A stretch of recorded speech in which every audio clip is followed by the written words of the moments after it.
Ustedes cuando van de compras, se pasan tiempo, sobre todo, seleccionando fruta, pescado, porque quieres lo bueno, ¿verdad? Usualmente pasas tiempo en ver los melones, lo tocas, las sandías para ver cuál es específicamente, y es porque quieres seleccionar lo mejor para tu familia. Esa es la idea. Quieres tomar lo que es bueno y darle a tu familia lo que es bueno.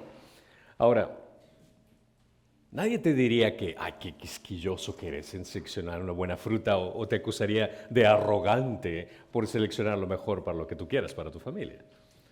Pero de alguna forma se le acusa a Dios de hacer eso con respecto a seleccionar a qué personas quiere para Él o no. Algunos consideran que Dios es quisquilloso al elegir entre las personas, pero tiene sentido a quien Él elige para su reino. Y esto es algo que Jesús nos presenta en una parábola donde Él está escogiendo específicamente a hombres. Y existe una razón y una metodología el cual utiliza para hacer esto. En sus parábolas Jesús usa como objetos o situaciones diferentes cosas para ilustrar una idea y dar un nuevo giro a la situación. Pero entendemos que las parábolas que él comenzó a utilizar desde el capítulo 13 de Mateo comienzan a ser más como una especie de juicio para aquellos que escuchaban pero no querían poner atención. Para aquellos que oían lo que estaba diciendo pero no querían prestar atención y someterse a la enseñanza que Jesús estaba dando. De pronto Jesús cambió de una parábola, cambió de un sermón del monte a una parábola, cambió de una enseñanza normal y entendible a una enseñanza que era como codificada para aquellos que realmente querían entender. Y el juicio está más contundente porque la información estaba al alcance de todos, pero se negaban a comprender. En estas últimas de las 3 mini parábolas que vemos en el capítulo 13, que trata del reino, vemos las parábolas del tesoro escondido, la parábola de la perla preciosa, y ahora vemos de la red llena de peces. Y Jesús describe 3 aspectos principales acerca del reino. En las últimas de las 7 parábolas, esta es la última de las 7 parábolas, que es el último eslabón en la cadena que remonta todas las parábolas anteriores del reino, pero da una conclusión bastante contundente. La parábola de la red barredera se explica inmediatamente como un cuadro de juicio escatológico. ¿Qué quiere decir esto? Que aquí presenta un juicio que va a ocurrir en el futuro, algo que va a ser inevitable, lo cual vamos a leer en Mateo capítulo 13, del versículo 47 al 50. Así que abran sus Biblias en Mateo capítulo 13, del versículo 47 al 50. El reino de los cielos también es semejante a una red barredera que se echó en el mar y recogió peces de toda clase. Y cuando se llenó, la sacaron a la playa y se sentaron y recogieron los peces buenos en canastas, pero echaron fuera los malos. Así será en el fin del mundo. Los ángeles saldrán y sacarán a los malos de entre los justos y los arrojarán en el horno de fuego. Allí será el llanto y crujir de los dientes. Esta parábola puede combinarse también, si es que analizamos en el contexto de las parábolas que Jesús estaba dando, con la parábola de la cizaña entre el trigo, cada una de las cuales enseña el juicio que va a ocurrir, que va a ser algo inevitable. Esto es algo que va a ocurrir. Jesús lo presenta tanto en las enseñanzas normales como en parábolas. Existe un gran contraste, pero entre las dos parábolas, del sembrador y con esta específicamente, porque cuando analizamos la parábola del sembrador, aprendimos acerca de que vinieron estas personas malas y echaron cizaña y crecieron las dos al mismo tiempo. Pero aquí en esta parábola no se está enfocando en cómo están creciendo las dos, sino el énfasis viene a ser específicamente en la prominencia de la separación de esas dos clases de personas que va a haber al final de los tiempos. El mar se considera que es el mundo que contiene tantos buenos y como malos, que se separan solo después de haber sido recogidos. En el mar encontramos de todo un poco. En el mar, entendiendo como el mundo, vamos a encontrar de todo un poco a nuestro alrededor. Gente que parente ser buena, gente que se ve distintivamente mala, pero en breves rasgos es muy difícil distinguir para nosotros quién es una buena persona o una mala persona en este sentido de la palabra. La mayor parte de las parábolas tiene relación con diferentes empleos como campo, porque considera que cuando Jesús estaba enseñando, muchas personas trabajaban en el campo y utilizaba ilustraciones que para ellos era fácil de entender. Era eran dedicados a la agricultura, entonces utilizó la parábola del sembrador que ellos iban a comprender.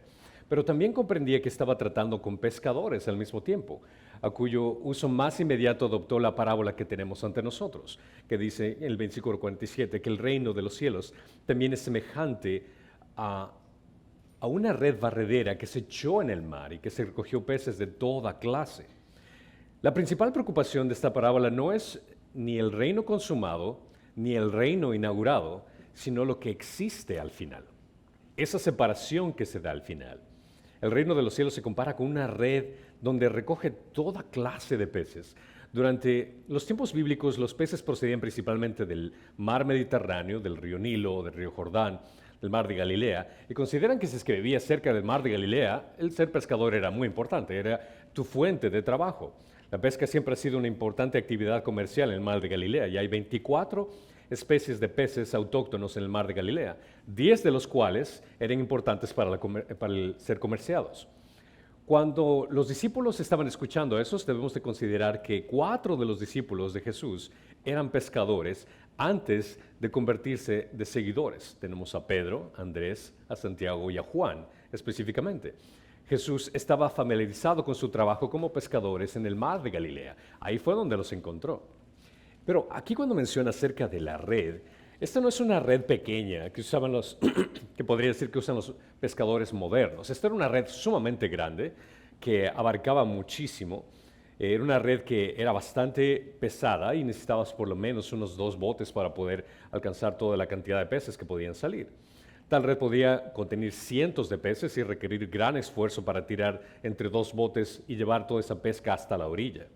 Este tipo de pesca menciona que todos los tipos de peces que se capturan en ella se llevan a la orilla y tienes que entender que no todos los peces son comestibles. Y vas a toparte con ciertos tipos de animales que obviamente no los vas a consumir. Por ende, existe esa clasificación al final de esto me sirve, esto no me sirve.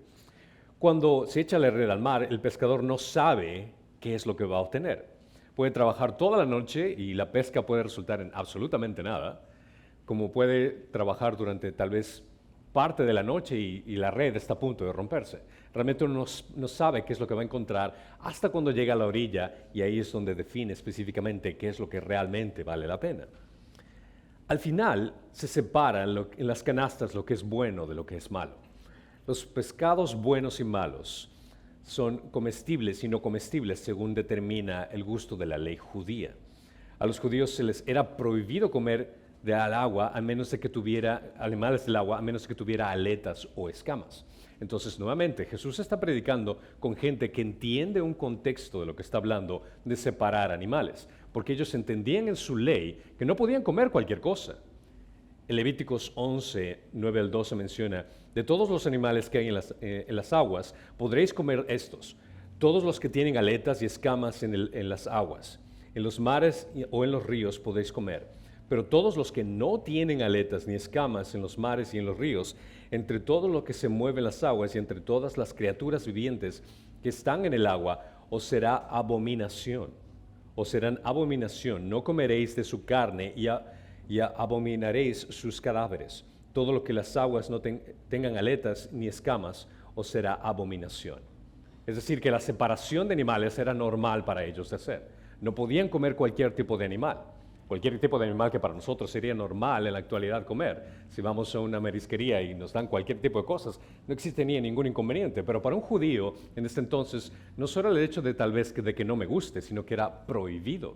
Por más de que podías cocinarlo, por más de que las naciones paganas a su alrededor podían comer cualquier tipo de animal, los judíos tenían esta prohibición. Entonces Jesús enseña esto y la gente entiende perfectamente, sí, es verdad, tenemos que separar, no podemos comer cualquier cosa, existe una división. La idea de comparar, pero en este caso los hombres con peces, resuena claramente también entre los judíos del Antiguo Testamento, porque los hombres en su estado natural son como los peces del mar que no tienen quien los gobierne. Esto es algo que habían aprendido de Habacuc también de la misma forma. Jesús está utilizando conexiones del Antiguo Testamento para que sepan de lo que Él enseña, tiene un contexto de lo que está hablando. Está trayendo cosas del Antiguo Convenio y los está modelando en este nuevo lenguaje que ellos están entendiendo con respecto al reino. En la aplicación entendimos que el Dios que Dios no separa exteriormente los buenos de los malos. Consideren que cuando habla acerca de buenos y malos entre nosotros, es difícil distinguir cuál es cuál. Dios envía el sol y la lluvia a ambos por igual. Dios bendice a todos de la misma forma por igual, proveyendo con todos los nutrientes que esta tierra necesita, alimentos que todos los necesitamos, en diferentes bendiciones, en diferentes cosas, y no existe esta distinción. Todos tenemos el alcance de circunstancias financieras, materiales, físicas que podríamos disfrutar. Y todos recibimos esa gracia en común. Es por ende que a veces me causa conflicto cuando escucho a ciertos ateos o gente que con rebeldía dice, ¿qué es lo que ha hecho Dios por mí? Pero realmente no va mucho más allá de lo que ven en sus propias narices. Tienen ese egocentrismo de pensar, bueno, Dios realmente no ha hecho nada por mí. Bueno, en primer lugar te dio la vida. En segundo lugar, te proveyó una familia. Puede que sea buena, puede que sea mala, pero te proveyó una familia. Tienes un hogar, tienes un techo, tienes tantas cosas que si es que podrías hacer una lista, te vas a dar cuenta que Dios te ha bendecido mucho más que en otras circunstancias. Pero incluso en eso Dios bendice a aquellas personas sin determinar si es bueno o malo. Él tiene una bendición global, es una bendición de gracia global. Él solo al final de los tiempos donde existe esta separación, en ese momento donde se contemplará tanto el juicio como la redención. Al final menciona claramente que va a haber esa división, que ya no va a haber esa gracia común, sino que va a haber esta distinción entre las personas que considera buenas y malas. Ahora, Jesús atrajo seguidores más o menos del mismo sentido. Hubo gente de diferentes perspectivas, compuestos tanto de fieles como de incrédulos, pero fueron sorteados a través de varias pruebas que se les puso delante. Esto se despliega en el misterio de Jesús también por el hecho de que cuando estuvo con Judas Iscariote, él no lo separó del grupo. Estuvo dentro del grupo, recibió las mismas bendiciones del grupo. Nunca lo discriminó por decir, no, tú me vas a hacer esto, te voy a tratar mal. No, era uno de los demás y él trataba a todos por igual. Considera el hecho de que muchos tenemos esta perspectiva por películas de Juan Iscariote, el que tiene vestido de bata negra, el que tiene una mirada así. No, todos son iguales.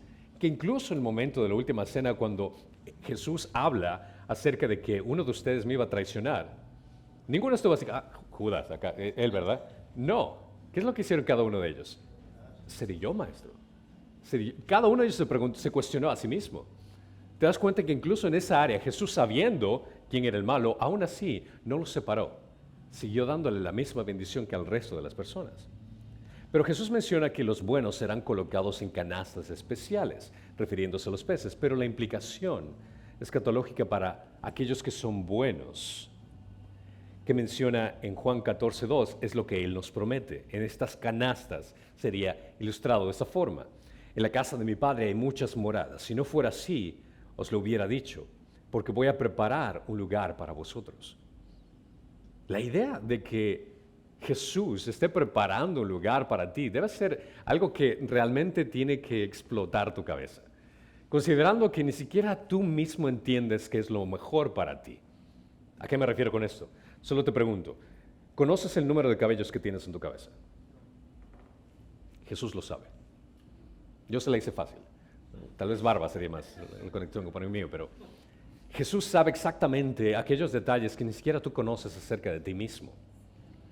Y lo hermoso del caso es el hecho de que Dios te ama y está preparando un lugar para ti en el cielo, en un lugar donde tú entres a este lugar y vas a darte cuenta, wow, qué hermoso, ¿qué es esto? No tengo idea qué es, pero wow, me encanta, me fascina, no sabía que yo necesitaba eso. Todo ese tipo de detalles que Dios específicamente está preparando una morada para ti, es lo que hace que tu relación con Dios sea mucho más estrecha, entender de que Él te conoce, sabe tus virtudes y tus defectos y aún así Él te ama. Pero vale la pena aclarar esta pregunta que nos estamos haciendo en este momento, porque estoy hablando acerca de buena y mala persona, pero ¿qué es lo que define una persona buena? Esta es la pregunta crucial, porque es fácil malinterpretar esto como que Jesús estuviera hablando de una virtud ética y sosteniendo que aquellos que han alcanzado esa virtud ética, esos son los considerados justos y solo esas buenas personas van a ir al cielo. La mayoría, sino todas las religiones filosóficas del mundo están basadas en la ética. Menciónalo, el Islam. Te menciona que tienes que hacer cosas para ser denominado una buena persona. El judaísmo igual, de la misma forma. El humanismo igual. Toda religión tiene un asunto de que para poder ir al cielo tienes que ser una buena persona. Tienes que comportarte en cierta forma. El cristianismo enseña que para llegar al cielo tienes que ser bueno. Pero al utilizar la traducción de la palabra bueno, al definir referentemente la palabra bueno, implica el hecho de que tienes que ser perfecto. ¿A qué me voy con esto? Basándonos en la historia del joven rico, en Mateo 19, del 16 al 26, ¿se acuerdan de la historia que el joven rico se acerca y le pregunta, ¿qué bien haré para poder obtener la vida eterna? En resumen de la respuesta, prácticamente se le presenta la ley. Y este muchacho le dice, bueno, pues yo he hecho todas las cosas que tú me has pedido. Pero consideramos que Jesús está tratando de llegar al meollo del asunto, diciendo que nadie es bueno, que nadie es perfecto. Porque al principio le dijo, maestro bueno. Y Jesús le cuestiona, ¿por qué me llamas bueno? Ahora, no le está diciendo por el hecho que Jesús no sea bueno, sino que está nuevamente haciéndole caer en cuenta a este joven, quiero que te des cuenta con quién estás hablando.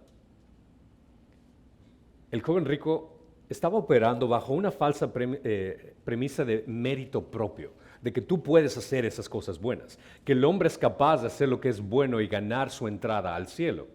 Jesús confronta esta autojustificación del joven rico exponiendo con una pregunta más el gran problema que él tenía. Dice, obedece, hace este mandamiento. Sí, yo he hecho todo eso. ¿Qué más? O sea, ¿qué más? Perfecto. Vende todas tus cosas y sígueme. Y expuso la idolatría más grande que tenía este muchacho. Afirmó haber guardado todos los mandamientos, pero en realidad ni siquiera había podido guardar el primero, que es no tener otros dioses. El cual, el dinero para este muchacho era su Dios. Eso era lo que realmente le interesaba. Esto desmantela por completo la falsa ideología que una persona buena puede ir al cielo. Porque no existe ninguna sola persona que sea buena, que pueda ser perfecta, como Dios quiere. Porque cuando nosotros hacemos esta pregunta en forma horizontal, ¿eres una buena persona? Es muy raro que te encuentres con alguien que te diga, no, realmente soy malísimo, soy de lo peor. Siempre te vas a topar con alguien que te diga, ¿sabes qué? Sí, me considero una buena persona.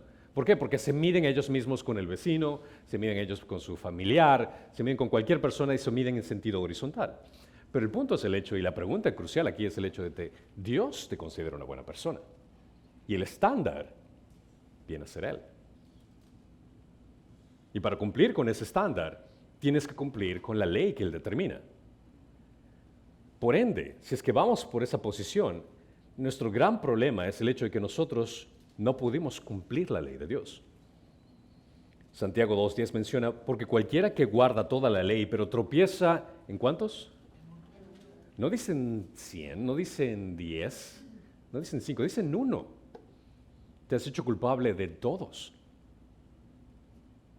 Si es que realmente quieres ser considerado una buena persona para Dios, no tienes que romper ni siquiera una sola ley de Dios. Romanos 3:20 menciona, porque por las obras de la ley, ningún ser humano será justificado delante de Él, pues por medio de la ley viene el conocimiento del pecado. La ley prácticamente nos ayuda a entender nuestra condición pecaminosa. La ley solo nos demuestra nuestra desesperada condición. Nuestro mérito, desempeño, religiosidad, arrepentimiento, buenas obras, háblalo como quieras, nada de eso puede borrar tus crímenes. La ley nos sirve para apuntarnos únicamente a nuestra condición y hacernos dar cuenta que necesitamos un Salvador. No se trata acerca de lo que tú puedas hacer. No se trata el hecho de que tú seas una buena persona y dijo, wow, aquí me acerco y veo aquí a Daniel, que es increíble este hombre de Dios, que es tan piadoso, buenísimo, lo voy a traer para mi reino. No. O veo a Kristen, no, Kristen es excelente predicador, lo voy a tomar para... No, honestamente no sé qué obtuvo Dios conmigo. No existe nada bueno dentro de mí como para que Dios diga, qué bueno que está entre ti. No, en lo absoluto. Porque la ley nos demuestra que somos hombres y mujeres decadentes en pecado. que no existe nada bueno entre nosotros. Así que si pensabas que eras la última Coca-Cola del desierto, perdón por romperte esa burbuja, pero no eres buena persona. Lo siento. La ley nos sirve única y exclusivamente para darnos cuenta que necesitamos un redentor. Gálatas 3:24 menciona de manera que la ley ha venido a ser nuestro ayo para, ¿qué? Para guiarnos, para conducirnos a Cristo, a fin de que seamos justificados por la fe, no por nuestro mérito. Romanos 10:4 menciona claramente, porque Cristo es el fin de la ley para justicia a todo aquel que cree. A todo aquel que cree, no a todo aquel que hace. Necesitamos nacer nuevamente con una nueva naturaleza. Esa sería la única solución. Porque nuestra condición pecaminosa no nos permite ser perfectos para poder entrar al cielo. Por ende, la única solución es el hecho que nazcas nuevamente y que no tengas ningún pecado. Esa sería la solución. Y únicamente Cristo nos puede otorgar esa nueva naturaleza. Él nos otorga esa perfección que necesitamos. En 2 Corintios 5:21 menciona, al que no conoció pecado, le hizo pecado por nosotros para que fuéramos hecho, ¿qué? Justicia de Dios en él. Es decir, vuelvo al punto normal, al punto anterior que mencioné anteriormente, el hecho de que para poder ir al cielo necesitas ser perfecto. Definitivamente, necesitas ser perfecto. Pero entendemos que nosotros al quebrantar la ley estamos sumamente apartados de esa perfección.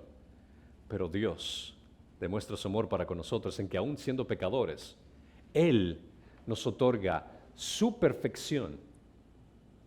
Él al morir en la cruz da ese intercambio divino donde nosotros lo único que contribuimos para nuestra salvación fueron nuestros pecados.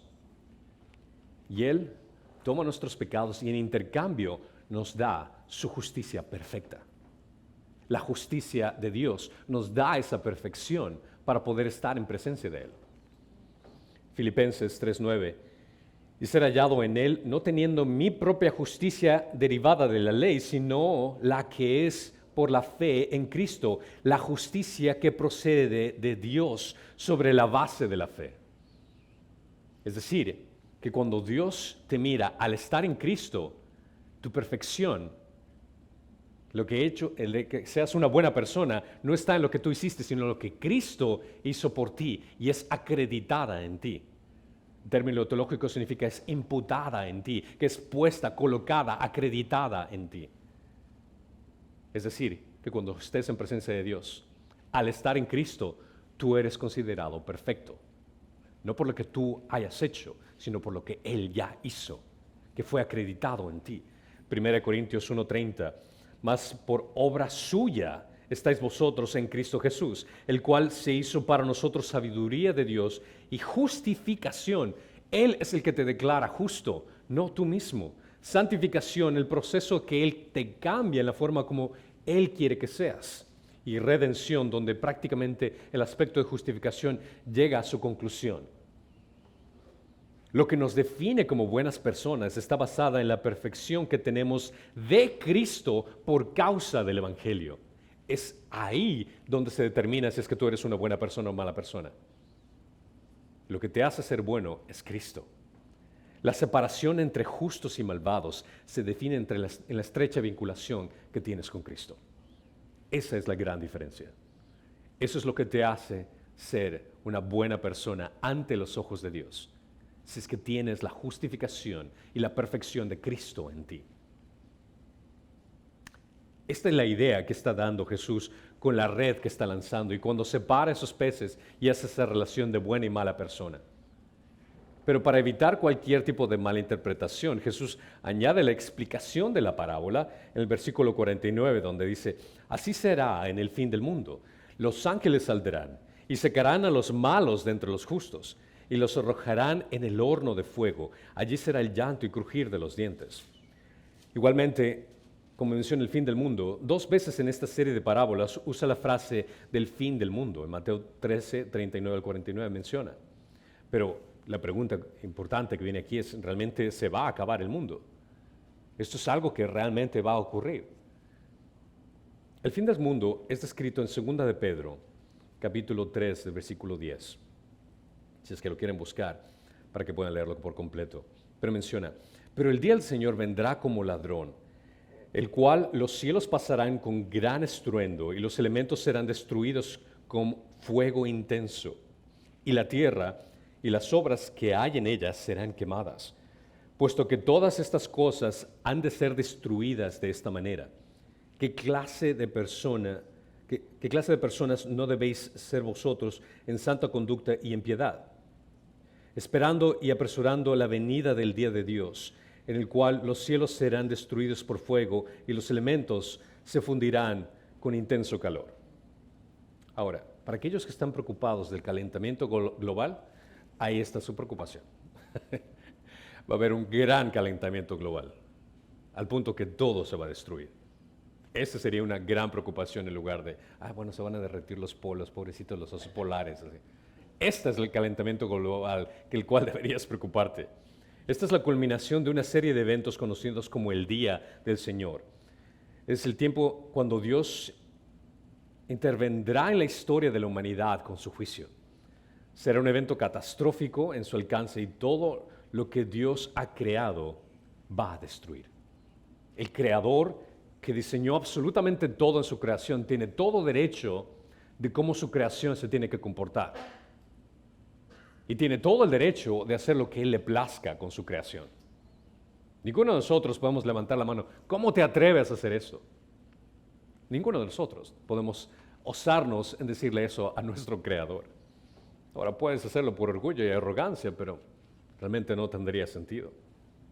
Todos los elementos que conforman el universo serán destruidos con intenso calor y no por calentamiento global. Los ángeles son parte de este escenario, como menciona aquí. Los ángeles separarán los malos de entre los justos. Los ángeles vienen a ser estos emisarios de Dios que apartan a los impíos de entre los justos. Reconocerán particularmente a los redimidos y a los que no lo son. Y podamos estar seguros que ellos no van a cometer un error. No van a estar así como que, vamos por acá, vamos aquí. Eric, ¿será? No será. ¿Será? Tal vez. No van a cometer un error. Van a descubrir específicamente quiénes son.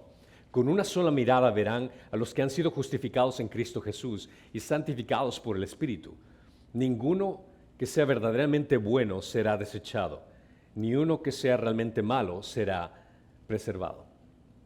No va a haber un error para estos ángeles. Estos ángeles saben exactamente la misión que tienen que hacer. Los ángeles son conocidos como agentes de juicio específicamente y saben su trabajo. Leemos incluso en la historia y aquellos judíos que estaban escuchando este mensaje de Jesús entendían quiénes eran los ángeles. En Salmo 78 menciona, envió sobre ellos el ardor de su ira, furia, indignación y angustia, un ejército de ángeles destructores. Ahora, para que puedas entender, un ejército de ángeles destructores realmente va mucho más allá de la comprensión de la gravedad del castigo que se otorgó en esta circunstancia. ¿Por qué?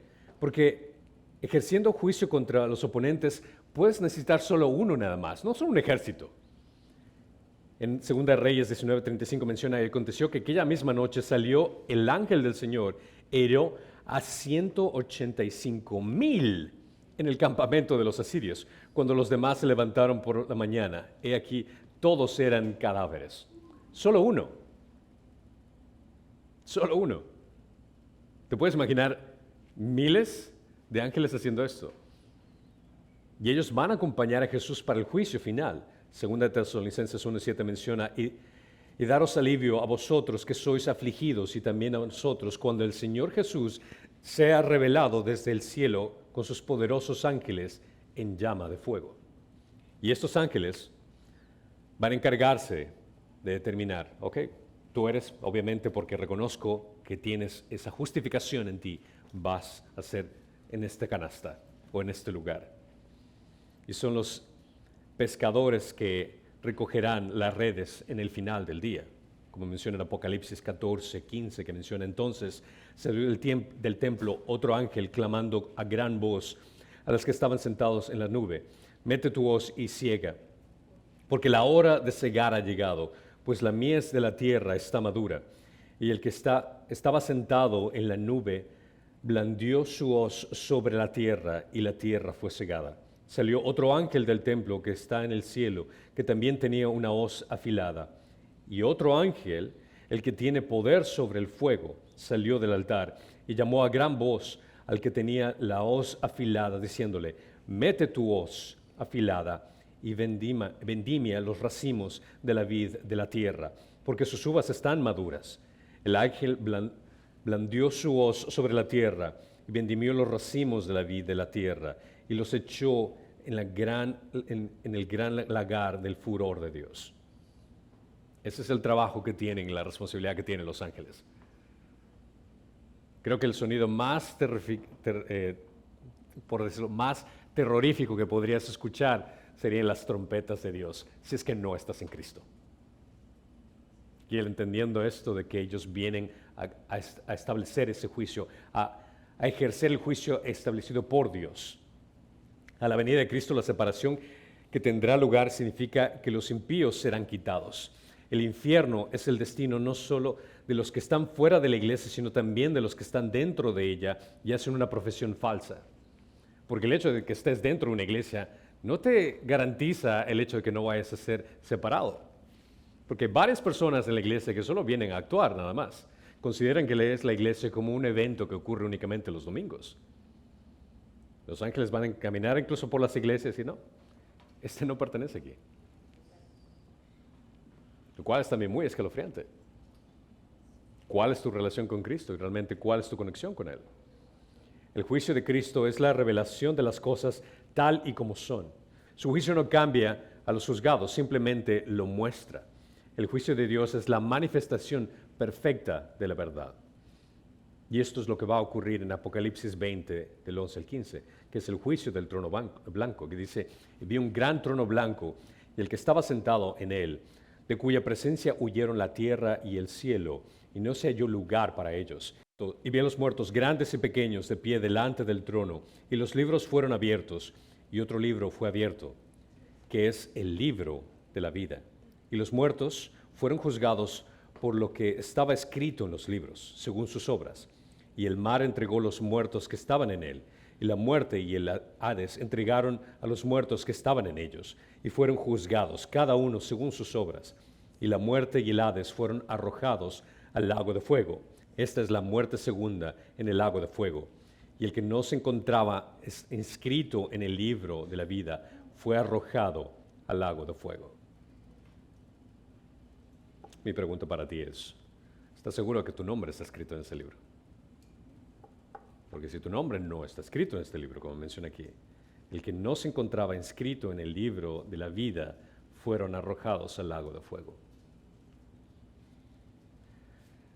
Hay dos tipos de personas en este mundo. Aquellos que le dicen a Dios que se haga tu voluntad. Pero también existe este tipo de personas que Dios les dice que se haga tu voluntad. ¿Cuál estás tú?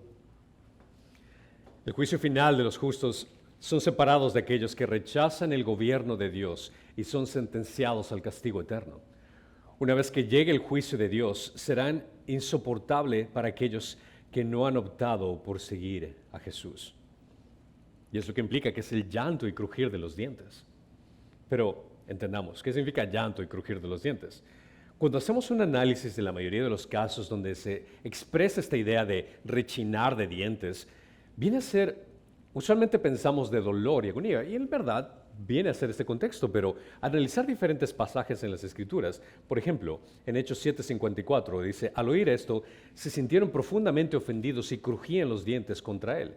Aquí están hablando específicamente del primer mártir que fue en la historia, que comenzó a hablar a los líderes religiosos y cuando fueron confrontados, se molestaron muchísimo con Esteban y lo mataron. Estaban crujiendo los dientes de odio, de ira. Salmo 37:12, el impío trama contra el justo y contra él rechina los dientes. No es de dolor, sino es de ira.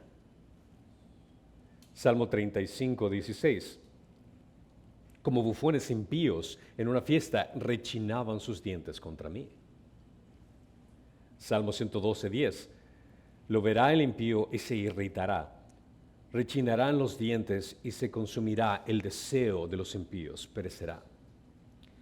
En estos pasajes las personas malvadas rechinan los dientes contra las personas justas cuando los malvados conspiran contra ellas o los desaprueban.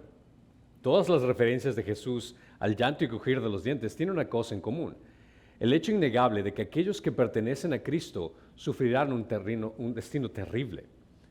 Pero considera que este rechinar de dientes va a ser de personas que estén en el infierno, molestas, y aún así que están en el infierno, van a estar restregando contra Dios, odiando a Dios, aún siendo castigados por Él. El rechinar de los dientes podemos entender que no es únicamente por el dolor y la agonía, sino por la ira que tienen contra Dios, la soberbia que tienen contra Dios, contra el justo. Esto nos hace considerar que no solo implica el dolor y sufrimiento, sino que aquellos que están en el infierno van a estar siguiendo odiando a Dios. Y lo pongo de esta forma: si tuvieran una posibilidad de salir del infierno para ir al cielo, no irían. Muchas personas analizan: ¿te gustaría el cielo? Bueno, pues sí, sí me gustaría, pero les digo, ¿sabes qué? Yo creo que el cielo no sería un lugar bueno para ti. ¿Pero por qué? ¿Te gustaría la iglesia? No, estar con este tipo de gente. El cielo va a ser un infierno para ti. ¿Por qué? Porque todo se trata acerca de Dios. Día tras día, eternidad completa, todo es acerca de Él. Donde van a ser el mismo canto: santo, santo, santo, es para Dios. Ahora puedes entender por qué van a estar en el infierno rechinando los dientes. Porque el cielo va a ser una tortura para ellos. Pero para aquel que está en Cristo es una gloria, porque entiende quién es Él. Y esto es lo que hace la separación entre justos y malvados. ¿De quién es Cristo? ¿Cuál es la vinculación que tienes con Cristo? Considera que Mateo nos dejó claro que la parábola de la red barredera no se enfoca en la coexistencia del bien y el mal, pero nos enseña que Dios juzgará a todas las personas en el último día. Reunirá a los justos, aquellos que están en Cristo, aquellos que han entregado su vida por completo a Él, pero aquellos que no lo están separados para el castigo. Era muy entendible para los judíos que acaban de leer el Evangelio en ese entonces que el fin del mundo existirá, una purgación de la humanidad que será dividido entre aquellos que son declarados buenos, basados en la justicia de Cristo, y aquellos que son considerados malos, que son simplemente malos por su naturaleza. Considera que por asociación, como pescadores de hombres, fueron llamados los apóstoles a que compartan, que lancen la red y que compartan el Evangelio con la gente. Pero debemos de entender de que es también nuestro llamado el compartir el Evangelio con la gente, el lanzar esa red. Obviamente nosotros no vamos a salvar a nadie, solo Dios lo hace. Cuando la red esté llena habrá una separación entre los buenos y malos que se recogió, pero eso es algo que los ángeles van a estar a cargo de eso. Los justificados serán reunidos en canastas valiosas para ser cuidadosamente guardados, pero los impíos serán desechados como viles e inútiles, y miserable va a ser la condición de aquellos que van a ser rechazados en aquel día. Los que son declarados justos gracias a la propiciación de Cristo, al trabajo culminado que Cristo hizo por nosotros en la cruz, son libres de condenación. Y esto es algo que es tan hermoso que tenemos en Cristo. ¿Que vas a pecar? Sí, vas a pecar. ¿Vas a regarla? Sí, la vas a regar. ¿Por qué? Porque sigues todavía estando en este cuerpo lleno de pecado. Pero lo hermoso es el hecho de que en Cristo no existe condenación para ti. No estás condenado en Él. Pero al mismo tiempo quiero hacerte caer en cuenta de esto. Considerando la gracia y la misericordia que Dios te ha dado, ¿por qué osas en vivir como un vil impío, deshonrando a aquel que dio su vida por ti? ¿Qué clase de ejemplo estás dando al mundo que te ve, que te escucha decir que eres un cristiano, pero estás viviendo como cualquier persona del mundo? Eso no trae honor y honra a aquel que dio su vida por ti. El infierno es un lugar real donde los malos serán arrojados para condenación y serán castigados. Al estar en Cristo tú no tienes condenación. Pero el manchar el nombre de Cristo al mal representarlo, es prácticamente el analizar el castigo que Él recibió por ti, como que si no fuera la gran cosa. Considera quién está representando. Considera que Él dio su vida por ti. No fue en vano. Por el hecho de que, al final de cuentas, Dios sale glorificado en medio de todo. Ese es el punto. Pero en nuestra parte, al estar en Cristo, no podemos vivir nuestra vida considerando como que esto es únicamente un evento religioso que ocurre los domingos. Tú estás viviendo en una realidad revelada donde Dios es el autor principal y Dios te ha dado el privilegio de ser parte de su reino, que comienza el momento en que tú entregaste su vida a Cristo. Y el momento que tú entregaste tu vida a Cristo, cada una de las cosas que tú haces cuentan. No para tu salvación ya la tienes en Cristo, pero cada una de tus cosas que tú haces cuenta para la eternidad. ¿Cómo estás glorificando con tu vida a Él? ¿Existe esa separación que la gente normal, en el sentido horizontal, puede darse cuenta de ti? ¿La gente al ver lo que tú haces se está acercando más a Cristo? ¿Tu forma de ser está haciendo que la gente se acerque más a Cristo? ¿Tu esposa, tu esposo, tus hijos se están acercando más a Cristo por cómo eres tú? ¿Estás representándolo de mejor forma? ¿Realmente estás desplegando la justicia que Dios ha puesto en ti? Esa es una pregunta que no es únicamente para ti, sino también para mí. Porque mientras estemos caminando en este mundo, vamos a ser tentados.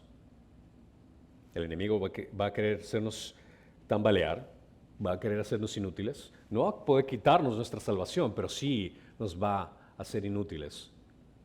O, el peor de los casos, va a hacer que avergoncemos a quien representamos.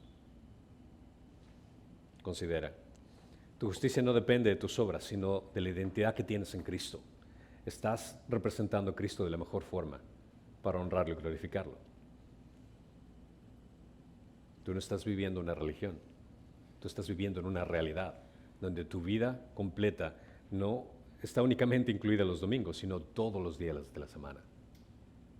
Y la forma como caminas es la forma como estás honrando a Cristo. Tú eres la sal y la luz. Eres un embajador de Cristo, lo quieras o no. Cuando la gente te vea, es muy posible que tú seas la única Biblia andando que la gente va a leer. Entonces, ¿vamos a honrarlo a Él? ¿O vamos a dejarnos llevar por el mundo? Esa es la pregunta que te dejo para que medites. Padre Santo, Señor, gracias te damos por el hecho de que por medio de ese sacrificio que hiciste en la cruz, podemos contarnos entre los buenos. No por ningún mérito personal, no por ninguna cosa que nosotros hayamos hecho. Al contrario, definitivamente nosotros, por nuestras actitudes, estamos en la categoría de los malos. Pero Señor, por lo que tú has hecho por nosotros, somos declarados justos, sin condenación. Y queremos vivir, Señor, reflejando esa identidad que tú nos has dado. Queremos vivir, Señor, desplegando esa identidad que tenemos en ti, tanto en nuestras familias, como en nuestros trabajos, en nuestros amigos, donde sea que tú nos pongas, Señor. Queremos representarte de la mejor forma, Señor, siendo la sal y la luz que tú nos has llamado a ser, por honor y gloria de aquel que dio su vida por nosotros, en Cristo Jesús. Y todos dicen...